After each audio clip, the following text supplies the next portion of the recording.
Mexico has elected Claudia Sheinbaum as its first woman president. Sheinbaum, a climate scientist and former mayor of Mexico City, announced her victory on Sunday night after her competitors conceded defeat. She expressed her gratitude, stating that this achievement was a collective effort with the support of many women in the country.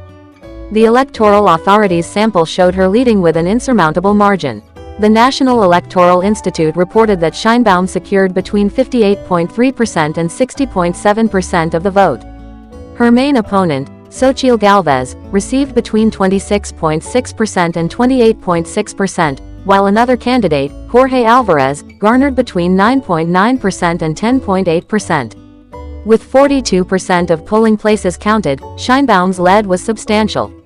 She ran as the candidate of the governing party and aimed to continue the policies of outgoing President Andrés Manuel López. Sheinbaum's campaign focused on continuing López's social programs, like pensions for the elderly and youth apprenticeships. Her opponent, Gálvez, promised a tougher approach to crime and highlighted security issues. Nearly 100 million people were eligible to vote in these elections, which also included votes for governors, Congress members, and local officials. The election turnout was slightly lower than in previous years.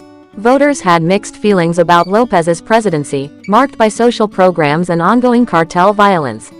Supporters like 28-year-old Idixel hoped Sheinbaum would address areas López had overlooked. Meanwhile, some voters like 29-year-old Yoselin voted for Sheinbaum but chose different parties for other posts to avoid giving any one party too much power.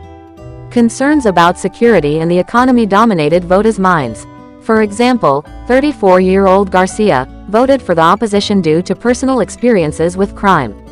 Others, like Stefania and Jimenez, were divided on whether Sheinbaum could address the high levels of violence.